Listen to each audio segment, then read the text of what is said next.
They said the fire was accidental. Electrical issue in the administrative office. Old wiring, they said. These things happen. But I knew better. I'd been expecting something like this. My family banned me from my father's funeral yesterday afternoon, so I canceled it. The entire service, the flowers, the reception, everything. Tonight, someone tried to burn down the funeral home where the service was supposed to happen. Everyone thinks this story is about revenge, about money, about who controls what. But that's not the real fire. If you've ever been the family ATM, if you've ever sacrificed everything for people who never appreciated it, you'll understand this story. If it resonates with you, let me know in the comments. And if you want to hear more stories like this, subscribe. Because what happened tonight was 3 years in the making. The real fire? That started 3 years ago, the day I started paying for everything. My name is Claire Bennett. I'm 35 years old, and I own Bennett Memorial Services. If you haven't heard of us, that's fine. Most people prefer not to think about funeral homes until they absolutely have to. But if you live anywhere in the western United States, California, Nevada, Arizona, Texas, Colorado, New Mexico, chances are you've seen one of our 67 locations. We handle over 15,000 services per year, annual revenue of $420 million. I built it from nothing. From one struggling funeral home in Reno, Nevada 8 years ago. And for the past 3 years, my company has been secretly funding my entire family's life. They had no idea. My father died 5 days ago. Heart attack. Sudden, no warning. He was 63. Too young. But his health had been declining for years. Medical bills. Endless medical bills. Procedures. Specialists. Medications that cost more than most people's monthly rent. My family thought insurance covered it all. They were wrong. 3 years ago, my father's insurance was canceled. He couldn't make the premium payments. His pension wasn't enough, and he was too proud to tell anyone he was struggling. I found out by accident. I was visiting him in the hospital after a procedure. Routine, supposedly. The billing office called his room about an outstanding balance. $63,000. Dad's face went pale. He tried to explain to the billing representative that there must be some mistake, that his insurance should have covered it. "Sir," the woman on the phone said patiently, "your insurance was terminated 22 months ago for non-payment." After he hung up, he just sat there, staring at the wall. I asked him what was going on. He tried to brush it off, said it was fine, said he'd figure it out, but I saw the fear in his eyes. That night, I went through his finances.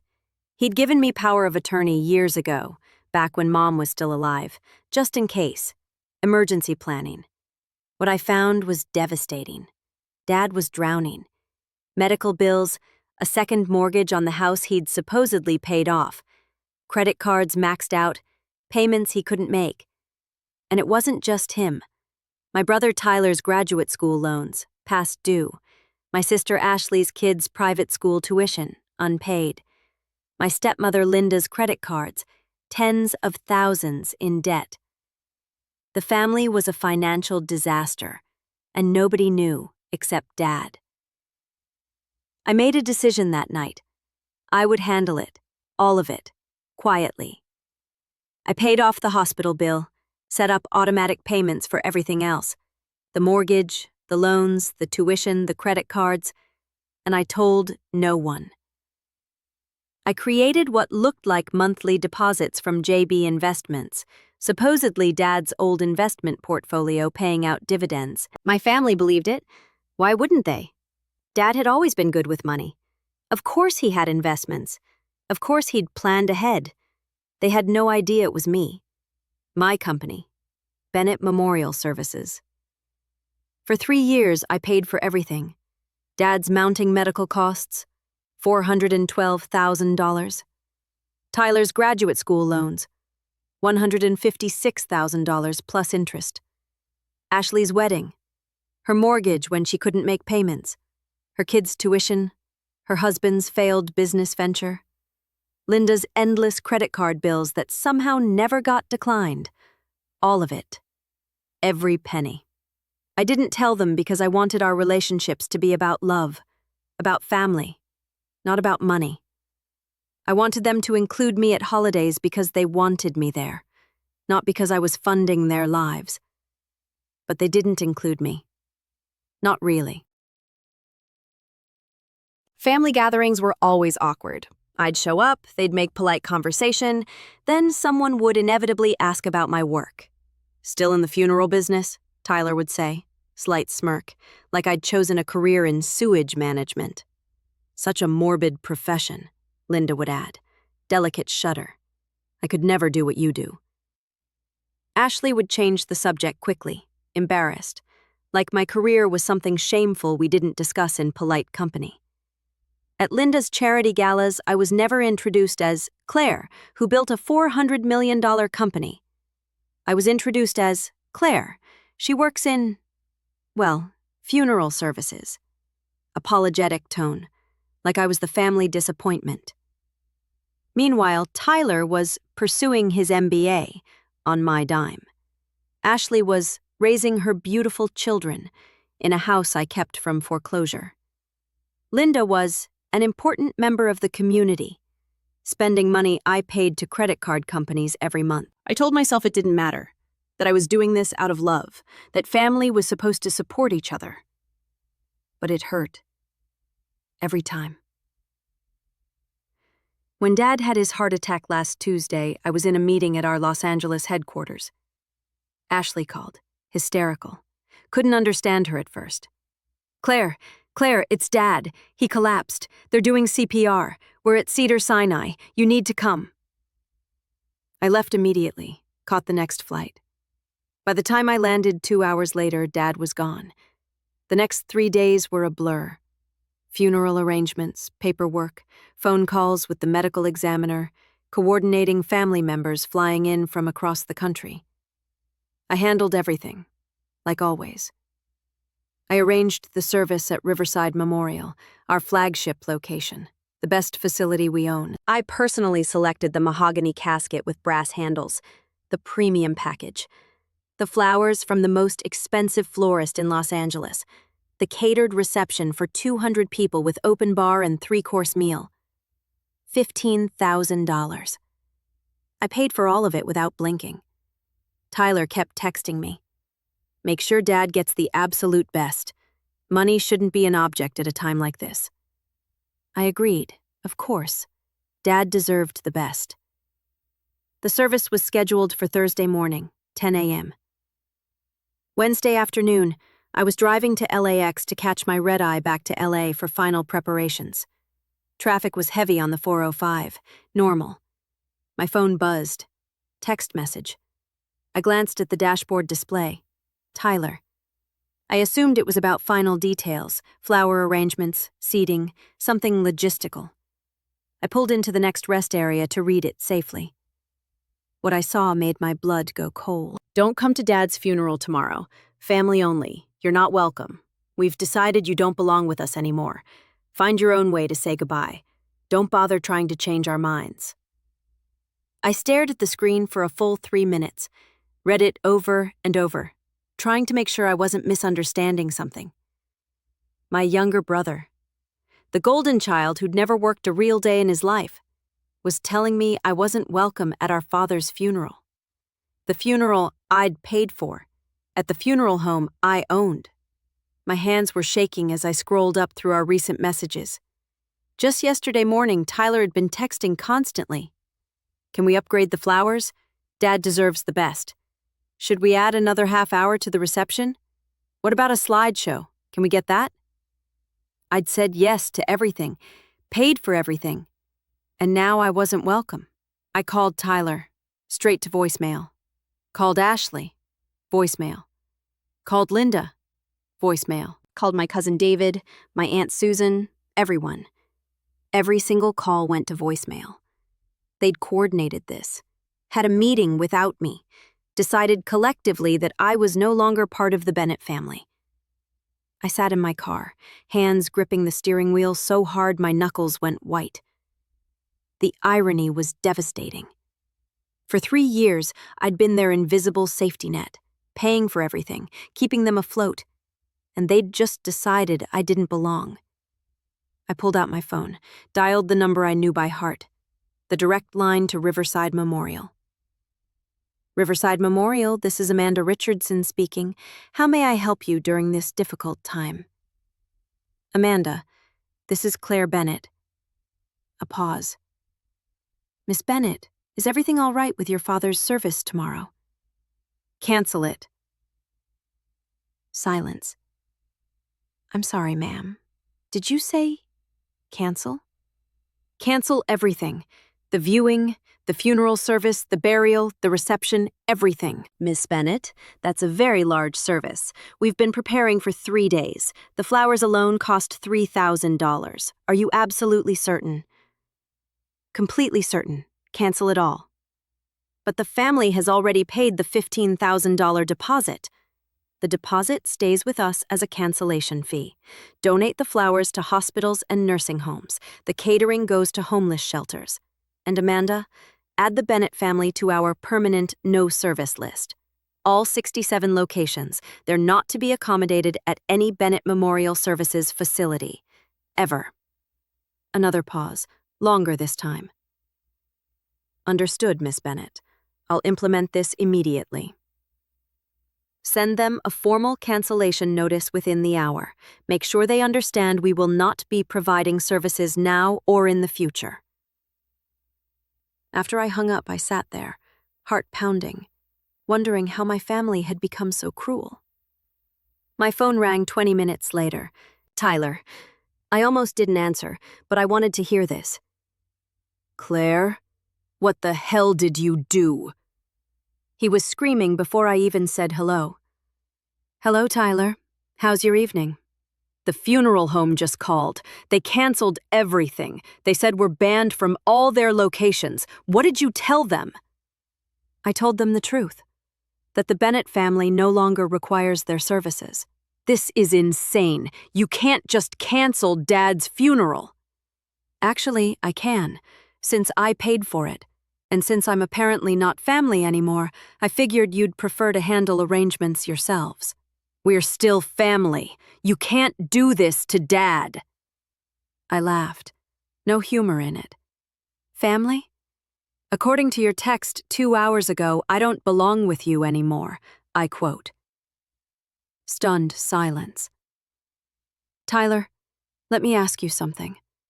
What exactly did I do to deserve being excluded from my own father's funeral? Linda said you've been acting superior, like you think you're better than us because you have some business success. Superior, I repeated. Interesting. Tell me about this business success I supposedly have.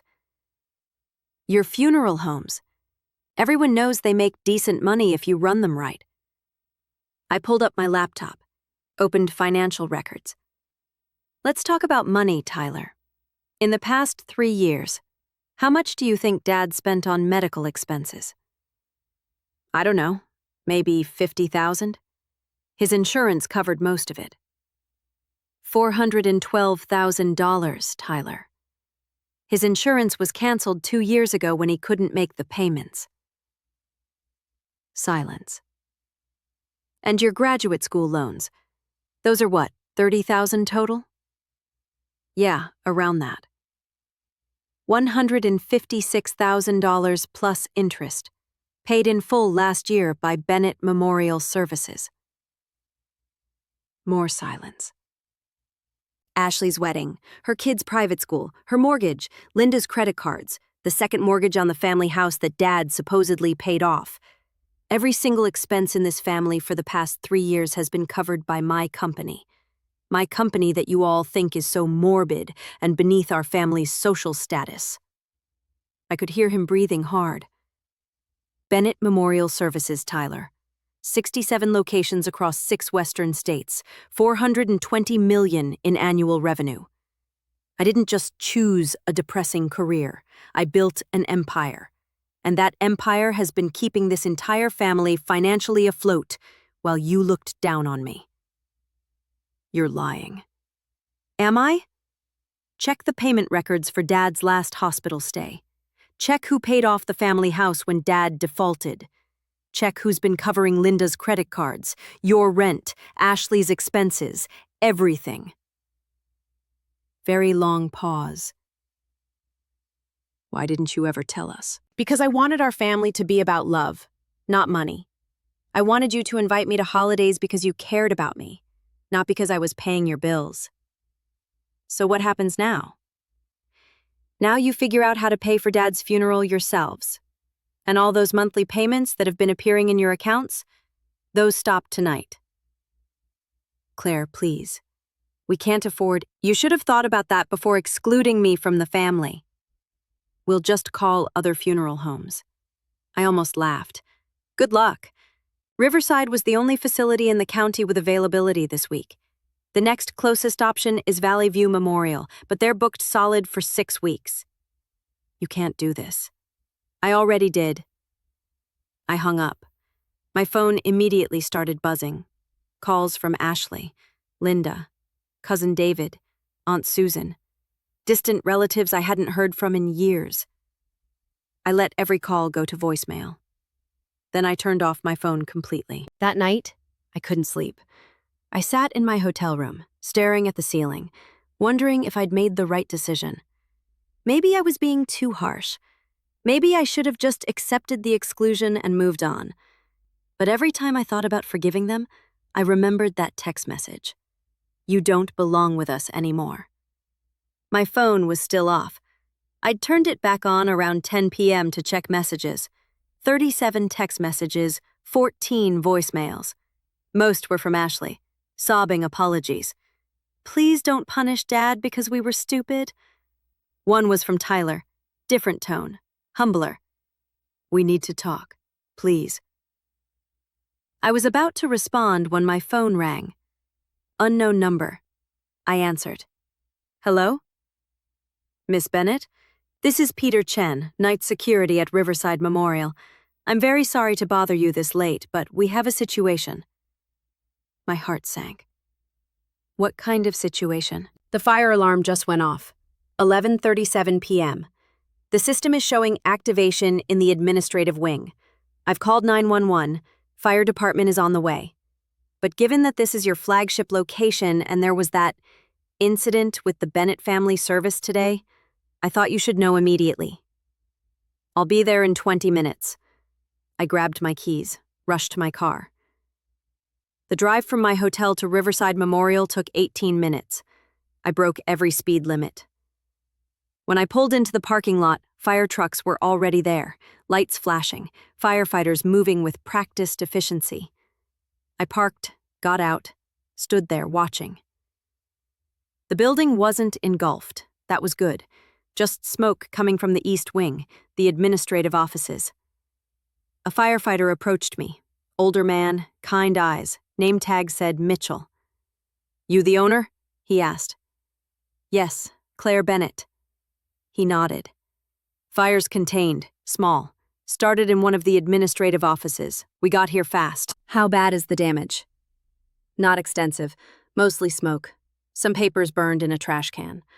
Looks like it was just getting started when the alarm went off. Relief flooded through me. Thank God. Miss Bennett, he said carefully.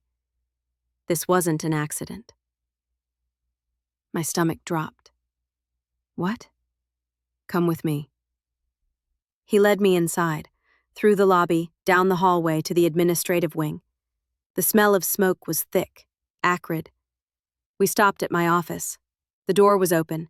Inside, papers were scattered everywhere. File cabinets open, drawers pulled out, and in the metal trash can, partially burned documents. I stepped closer, looked at what was left. Bank statements, payment records, transfer receipts. All the documents showing Bennett Memorial Services payments to the Bennett family. My hands started shaking. Someone was looking for something specific, Dean said quietly, then tried to destroy it.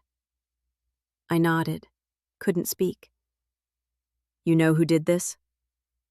I think so. Want to tell me what's going on? I looked at him. at this firefighter with kind eyes who'd just saved my building. And I told him everything. We sat on the curb outside while his crew finished their work.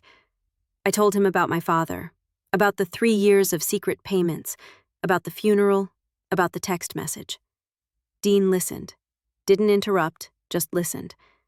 When I finished, he was quiet for a long moment. "Someone in your family did this?" he finally asked. "Probably. Trying to destroy proof of the payments. I canceled the funeral. They panicked. Wanted to erase any evidence that I'd been supporting them. That's arson. Attempted destruction of property. That's serious." "I know. You going to press charges?" I thought about it. "No." "Why not?" "Because this isn't about punishment. It's about my family learning what they're capable of when they're desperate, when they realize they've been wrong." Dean nodded slowly. "That's generous of you." "Maybe. Or maybe I just don't want to send my family to jail right before my father's funeral." "Speaking of which," Dean said, "you canceled the service." "I did." "You going to reinstate it?" I looked up at the building, at the smoke still drifting from the windows. "I don't know yet." My phone buzzed. "Ashley." I answered. "Claire, thank God! I've been calling for hours." "I've been busy, Ashley. Someone tried to burn down my funeral home tonight." Sharp intake of breath. "What? Are you okay?" "I'm fine. The building's fine. The fire department got here fast." "Oh my God. Claire, She stopped, started crying. "I'm so sorry. For everything. For the text message, for excluding you, for being a terrible sister." "Why did you do it, Ashley?" "Linda's idea initially. She felt inadequate around you. You always seemed so successful, so confident. She felt stupid by comparison. Instead of admitting it, she convinced Tyler and me that you were being condescending, that you looked down on us." "And you believed her?" "We were jealous," Ashley said quietly.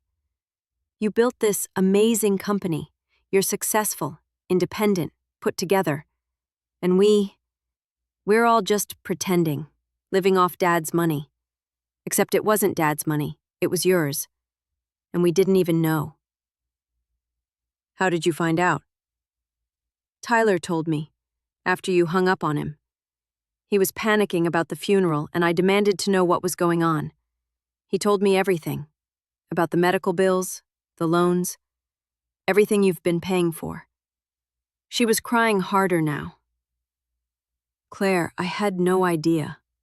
I swear. If I'd known..." "If you'd known what? You would have been nicer to me? Included me in family events? Appreciated me?" "Yes. I mean, I don't know. I should have done all of that anyway. You're my sister. I should have valued you regardless of money." I closed my eyes, exhausted. "Can we fix this?" Ashley asked. "Please? Is there any way to make this right?" "I don't know, Ashley. I really don't." "What would it take to reinstate Dad's service?" "A genuine apology from Tyler, and a promise that this kind of cruelty never happens again in our family. I'll make sure he calls you, within the hour. And Claire, after the funeral, we need to have a real conversation about everything, about how we communicate, how we treat each other, about money and honesty and what family actually means." "Yeah," I said. "We do." An hour later, Tyler called. His voice was completely different. Humble, ashamed, real. "Claire, I owe you the biggest apology of my entire life." "I'm listening." "Ashley told me about the funeral home fire, about everything you've been doing for us. I was jealous, insecure, and cruel. Excluding you from Dad's funeral was unforgivable." "Why were you jealous, Tyler?" "Because you're everything I'm not. Successful, confident, self-made, And instead of being proud of my sister, I resented you. I felt like a failure in comparison, so I took it out on you. Success isn't a competition between siblings. I know that now. I should have known it all along. He paused. Will you please reinstate Dad's service? I'll pay for it myself. I'll take out loans if I have to. I smiled for the first time in hours. The service is already reinstated. I called Amanda back an hour ago. Silence. Then, really? You already fixed it? Dad deserves a beautiful funeral. But Tyler, this conversation we're having right now, this honesty, this is what family sounds like. Remember this. I will. I promise. His voice cracked. Thank you. For everything. For taking care of us even when we didn't deserve it. You're welcome. 2 days later, Dad's funeral was beautiful. The mahogany casket I'd selected, the flowers, the music, the eulogies from his friends and colleagues. Tyler spoke about Dad's integrity. Ashley talked about his sense of humor. I spoke about his capacity for forgiveness. After the service, Linda approached me, tears streaming down her face. Claire, I owe you an apology. I was the one who suggested excluding you. It came from my own insecurities.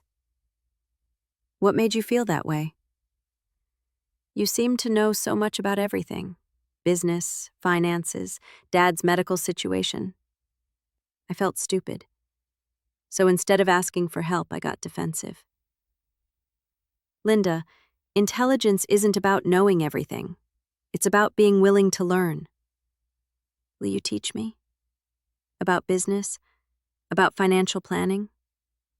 I want to be more independent. I smiled. I'd be honored to help you learn. She hesitated. Then, The fire last night. That was me. I was looking for the financial records. I wanted to destroy them before anyone else saw proof that you'd been supporting us. I didn't mean for it to actually catch fire. I panicked. I know. Her eyes went wide. You knew? I suspected. The security footage confirmed it this morning. Are you going to press charges? No. Your family. And you just admitted what you did. That takes courage. She hugged me, sobbing. Thank you. I'll do better, I promise. Over the following months, everything changed. Tyler enrolled in business school, started working part-time at one of our funeral homes, learning from the ground up. Ashley took control of her family's finances, started budgeting, planning, being responsible. Linda started an event planning business, specializing in memorial services. Our family dinners became real, genuine connection instead of hidden resentment. We talked openly about money, about goals, about supporting each other without enabling destructive behavior. 6 months after Dad's funeral, I promoted Tyler to assistant manager at our Reno location. I never thought I'd say this, he told me one evening, but I love this work. Helping families during their hardest moments. It's meaningful. Dad would be proud of you. I'm proud to be your brother. And I'm proud that you never gave up on us. As I looked around our family dinner table that Sunday, I realized something important. Sometimes the greatest gift you can give someone is letting them experience the consequences of their actions, not as punishment, but as an opportunity to grow, to change, to become who they're capable of being. Dad's funeral had ended up being what he would have wanted, a catalyst for bringing his family together in truth, in love, and in genuine respect. The Bennett family had finally learned what it actually means to be a family. That was Claire Bennett. I'm Dean Mitchell, Station 47. That night at Riverside Memorial, I responded to what dispatch called a small administrative fire. Routine call, nothing special. But when I got there and met Claire, I realized the real fire had been burning for years. Claire could have pressed charges, could have cut them off permanently, could have let her stepmother go to jail for arson, but she chose growth over punishment, accountability over revenge, and her family became real because of it. If Claire's story resonated with you, share it with someone who needs to hear this. And if you want more stories from Station 47, hit subscribe. Stay safe out there.